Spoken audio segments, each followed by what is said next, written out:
As you get older, taking care of yourself physically and mentally becomes more and more important. Gone are the days when you could pretty much get away with treating your body how you want to, and it was always ready to respond.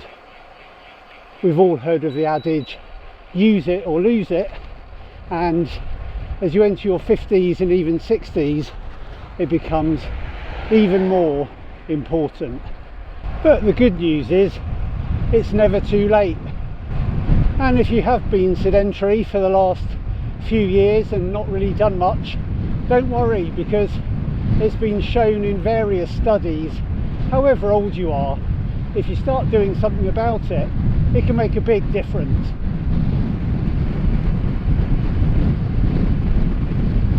The first thing to do is to get moving.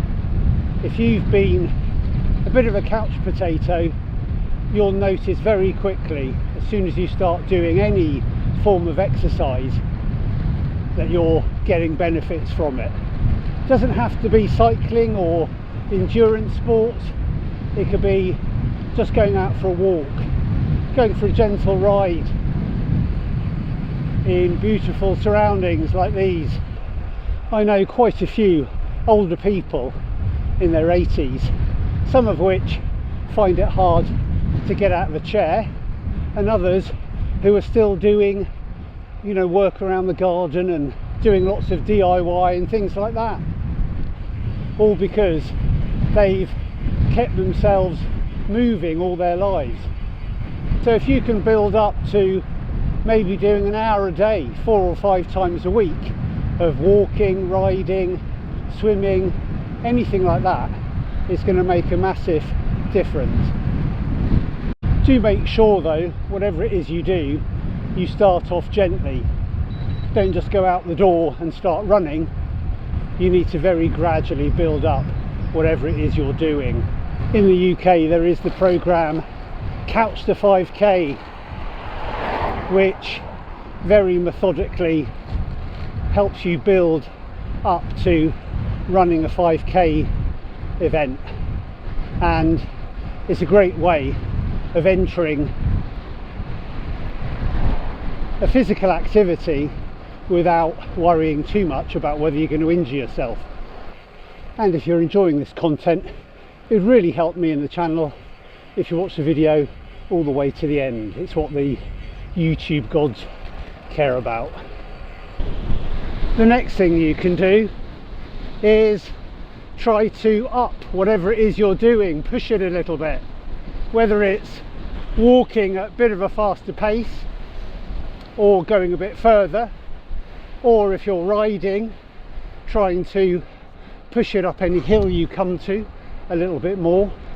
Things like that, just to gradually increase what you're doing to ensure that you keep making progress.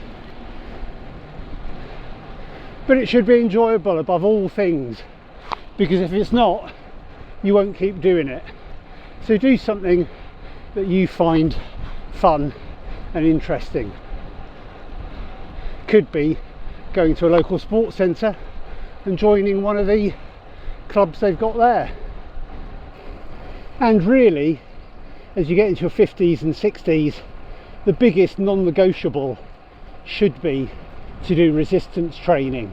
And I know for many people that's a very foreign concept and they've never done anything like that in the past, but as you age you are susceptible to osteo and sarcopenias, and together they result in muscle loss and the loss of bone density.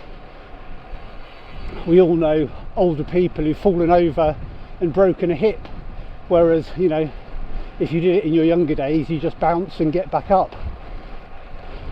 So you've got to build in resistance training to build up your muscles and bones, so that when you are older you can get yourself out of a chair or climb a set of stairs or put a heavy bag into the top of a cupboard.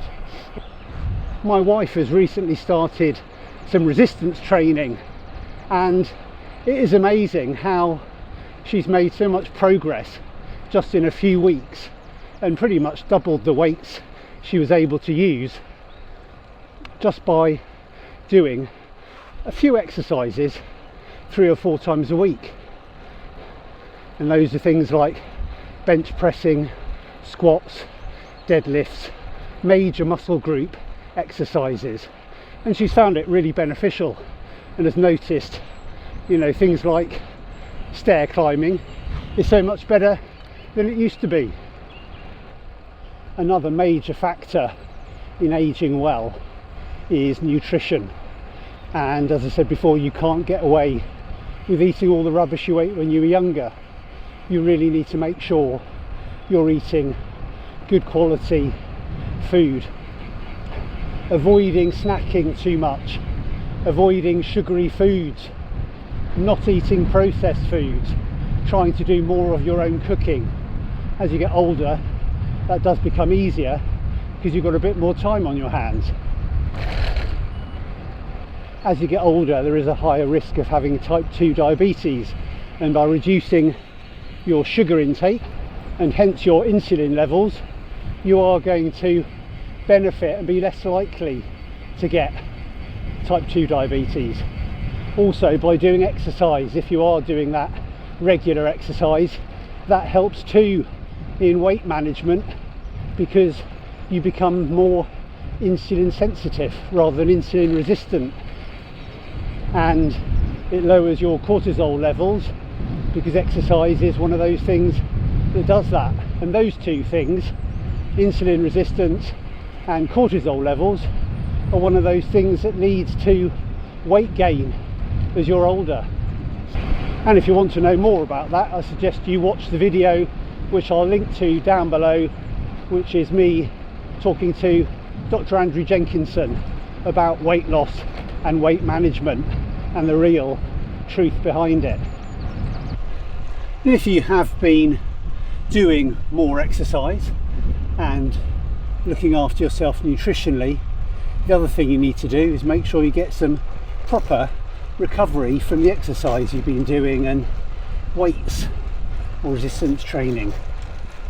I always leave at least a couple of days a week clear, so I've got a couple of days of really not doing much physically at all. You have to remember, you don't get fitter by doing more and more and more. You get fitter by recovering well and letting your body make that progress. And lastly, one of the best things you can do as you age is educate yourself. Read up on current trends in, you know, aging and what you should be doing, maybe nutritional tips, learning to cook well, and doing those sorts of things, making sure you're covering all the bases. And what do you do to ensure you're aging well? Have you got any other tips? If so, don't forget to drop those down in the comments. So if you want to make sure you're aging well and you've got a good chance of being mobile and independent when you're older, following those tips should help. Hope you found the video interesting and useful, and until next time, bye for now.